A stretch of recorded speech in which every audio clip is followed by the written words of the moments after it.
Hello everyone and welcome to this new video. I'm Dipa and it's been a while since the last video and I finally have a follow-up for the PMD-USB video. So today we're gonna talk about the PMD-USB software. So I prepared a bunch of things to do before actually getting into the video and we can just call it a setup. Okay, so we can now start with the setup. So first thing we're gonna do is going into the shop section right here. Go to the ElmorLabs PMD tab, and once we click on it, obviously the page will appear. And as you can see, there's the introduction video about the PMD that I suggest you to watch before actually watching this video. It's a standalone video, let's say, so this video isn't necessary to actually get started with a PMD, but it's useful to get to start working with the software and understanding the various options that you can set up from your PC without actually using the menus on the PMD-USB itself. So you can see here the specifications, the bundle that I treated in the other video, and this is the section that I'm gonna talk about. What we have to download is the PMD software version 1003. Sorry for the pronunciation if it wasn't correct. And the CH340 USB to serial driver, which is very useful for our use. And also the PMD datasheet that will come handy when modifying some options into the software. So I already downloaded it and here we can see it. So what you'll find into the PMD software 1003 folder is the PMD-05 bin, which is the firmware that we are also gonna update into this video. The PMD-USB software, basically, it's just an exe. The config file, it's actually used for configuration, and the PDB file that it's actually of no use for us, so I'm not gonna talk about it. So we'll just open this software. Okay, so this is the page that will appear on screen once you try to open the software. So as you can see, there are no readings, no settings options whatsoever, because we haven't actually accessed to the PMD yet. So we will have to go to COM3. Usually PMD appears as an unknown serial port device. Okay, it doesn't actually let me see the rest if there's anything here. No, okay, it's just COM3 serial unknown port. If it doesn't find anything, you want to hit refresh. So we already found it. So now I'm gonna click open. It asks me to actually do the firmware update, but I'm gonna talk about it later. So I'm gonna click no. And so here we have our readings and options that finally appeared. But we can't hit apply yet because we have to do the update. As you can see, it's firmware 04 right here, while the bin file inside of the folder we downloaded previously is 05. So yeah, but before doing this, you might need to install this driver.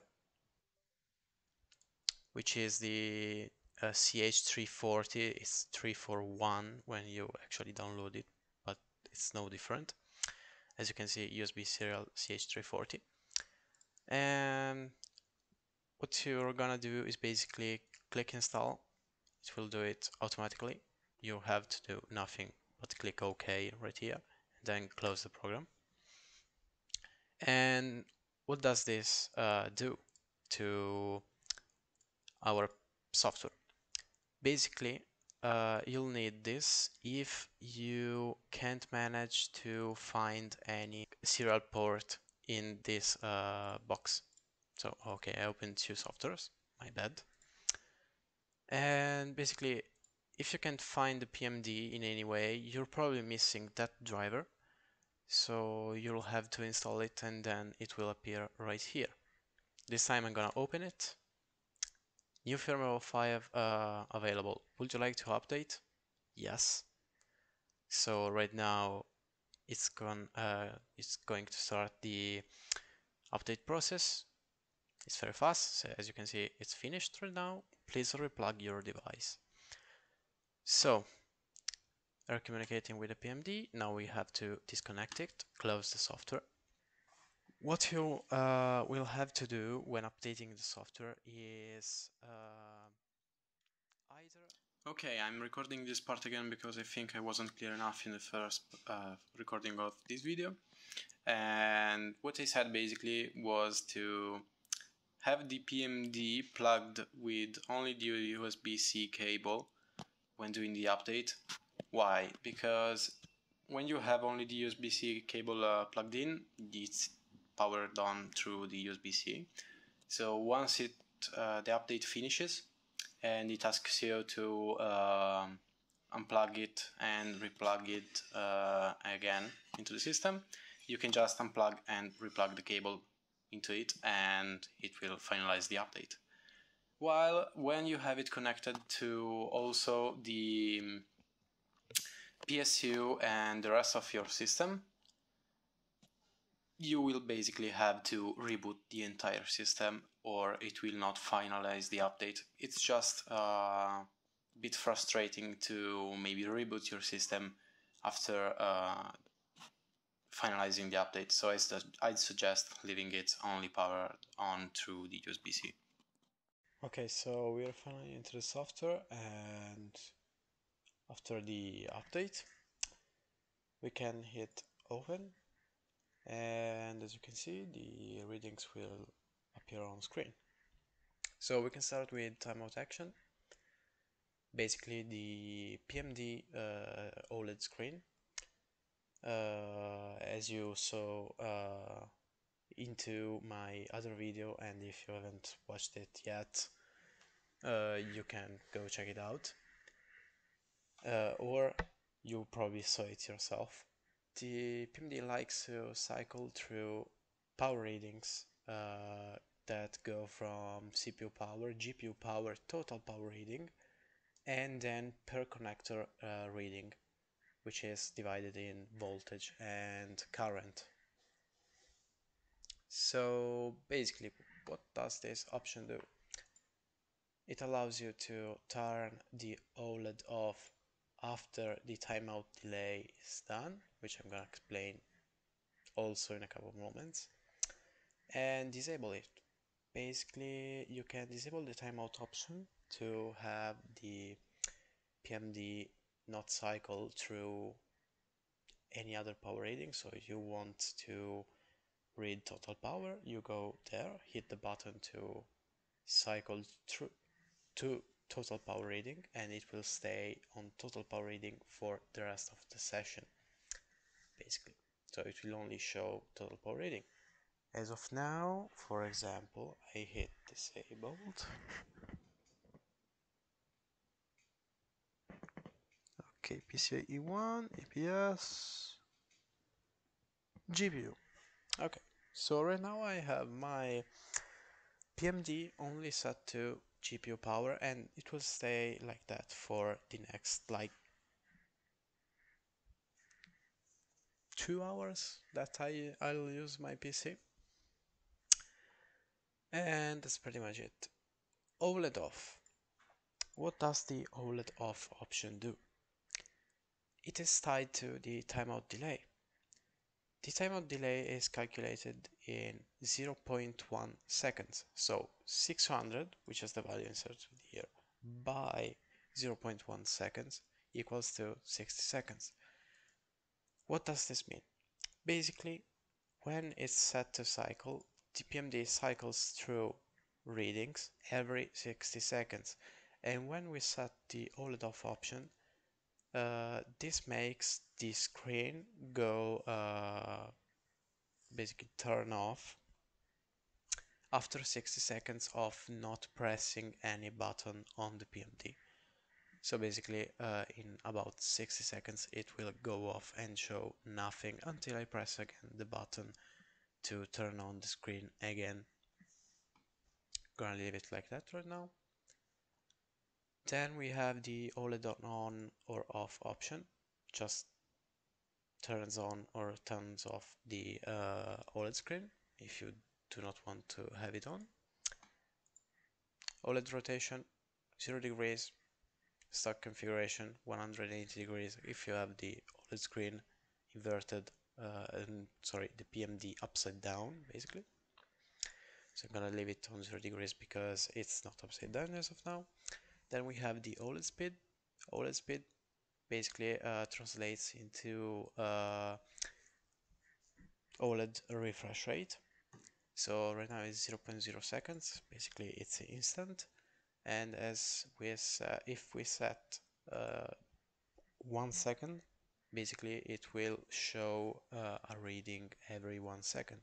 It could like read 70 watts, a bajillion watts in like 0.5 seconds, but it will always show 17 if it goes 17 every 1 second.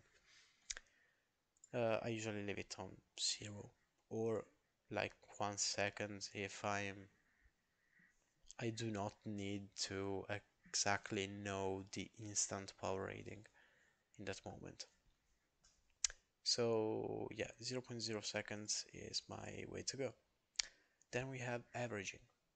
What is averaging? Basically, the PMD takes a sample every 29 microseconds. So 29 microseconds, one sample. What does the averaging do? Averaging, for example, these stock options is 4096 samples. The PMD takes 4096 samples, calculates the average, and then puts it on output. Basically, sends it here on the total power reading and every other graph and OLED. If I go and set 29 microseconds, you will see that the total power will spike up and down from like 10 watts, 34 watts, 35 watts, 2 watts, and so. As you can see, it's, yeah, 8 watts up to 29, 30 maybe. No, just 29. So basically it calculates an average between the samples that you want to in that time frame. Basically, right now you have a reading, an average reading every 119 milliseconds, sorry. And if you want to read every spike, I'd suggest using either the 1.87 milliseconds or 29 microseconds. And if you want a very, very slow and average reading, you can use the 0.95 second average, which will be very, very slow, basically. It's up to preference. Obviously, it's up to preference and need. So if you're like I don't know, running TimeSpy, for example, TimeSpy is very heavy on GPUs, and you want the exact power rating at that moment. I'd use like 1.87 milliseconds. Or for daily usage, for example, for games and such, you might want to use 119 milliseconds. For instant power rating, 29 microseconds is the perfect one because it's really instant power. And for very slow and calm benchmarks, like SuperPi, for example, for CPU, you might want to like have 0.95 seconds. It's really up to you, but these are a couple examples of when averaging could be used. Then we have voltage and current offsets. Basically, the offsets go for both current and voltage from a value of minus 127 to plus 127. Voltage, for example, for the the voltage offset has a value of 7.568 millivolts that you will have to multiply for the value that you want. So I don't know, for example, right now I have EPS1 that should be reading like 0.2 volts. Okay, sorry, messed up. 0.2 volts. If I go and do like minus 30, sorry, I used the wrong one, minus 30 and minus 30, it should go from 0.2 volts to flat 0. Exactly. So calc, oops.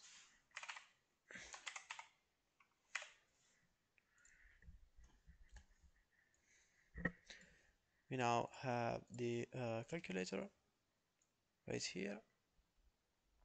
So 7.568 by 30 is equal to 227 millivolts. So actually, to have a perfect reading, we would have to like do 27 instead of 28. Yeah. And it's still to 0. So that 0.2 volts is caused by leakage of the components used to actually read voltage and current. It won't affect your readings in any way. It's just because nothing is connected to these connectors right here at the moment. And yeah, that's pretty much it. Current readings. So as I said, for voltage is 7.568 millivolts, when for current it is 48.8 millivolts, basically. I'm gonna show you right now. So let's say I input minus 30, it should go down significantly. Yeah, as you can see, it went from 70 watts to 5 watts because I'm using barely any current. No, literally 0 amperes on PCIe 1 current right now. So I'm gonna leave it to 0.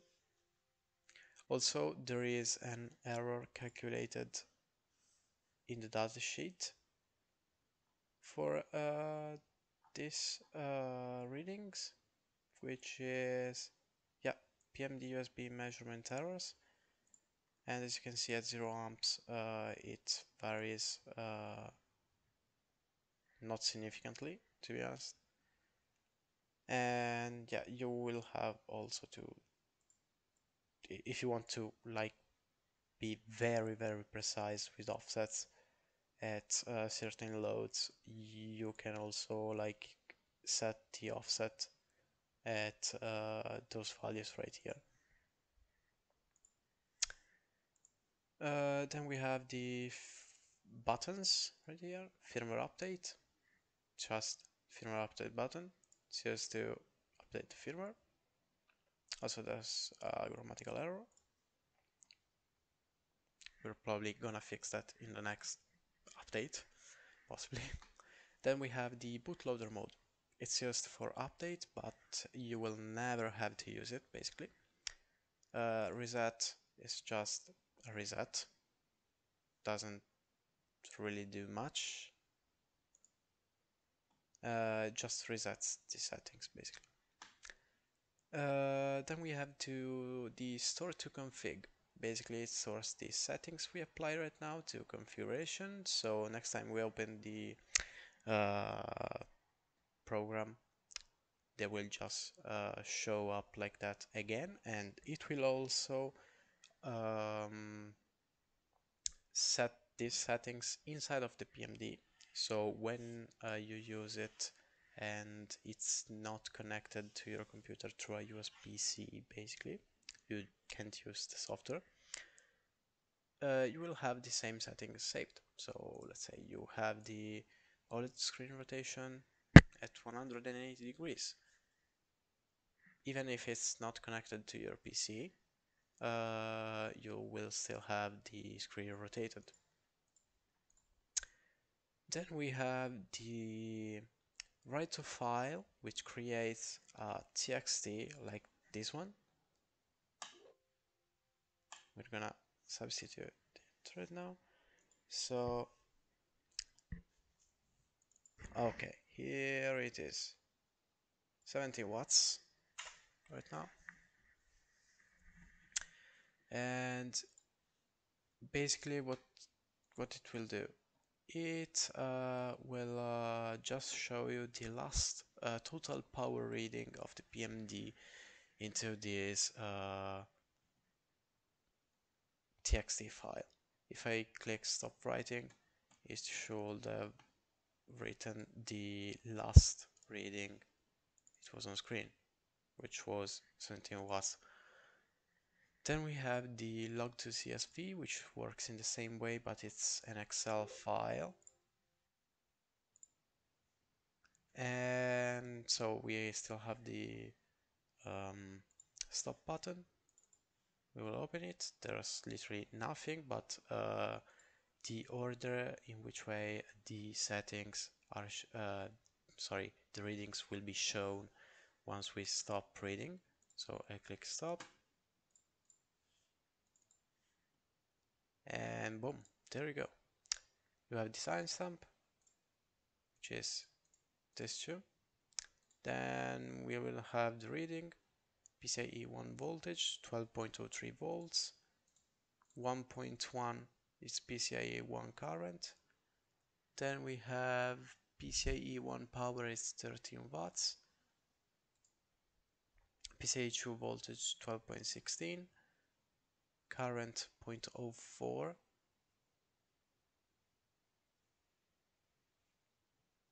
and stuff like that. Basically, as you can see, it started reading at 3:57:55 and it stopped reading when we hit the stop button, which was 3:58:15. And the power reading, as you can see, varied not by much, but as you can see right here, like 19 watts, basically 18 watts. Then it went to 20.5 watts of usage. And that's pretty much it, I guess.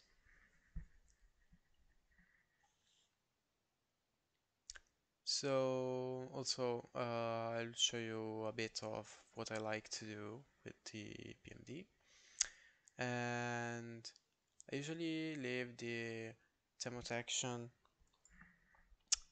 on disabled, So the power reading stays on like I see it, so the time of delay is basically useless right now. OLED on, obviously, because I want to read the total power reading. OLED rotation 0 degrees because it's just in the right direction, right position. OLED speed. OLED speed, it's honestly up to you. Sometimes I like to use 1 second because I do not want to have too many readings and just do not watch it very often. So I just put it to 1 second. And the averaging, as I said before, it's really up to you, but for daily usage, I'd suggest leaving it at stock, which is pretty accurate. Offsets, it's totally up to you, but since I'm not using any, I do not have any CPU connected to the PMD right now, because it was a mess to connect. I just hit -27 to have it to 0 volts, so when I open the screen I do not have a fluctuating reading, sorry, right here, and I can just identify PCIe from total power and GPU power on the bottom. Yeah, as you can see right now, it's way clearer. And yeah, that's pretty much it. There's nothing more to say.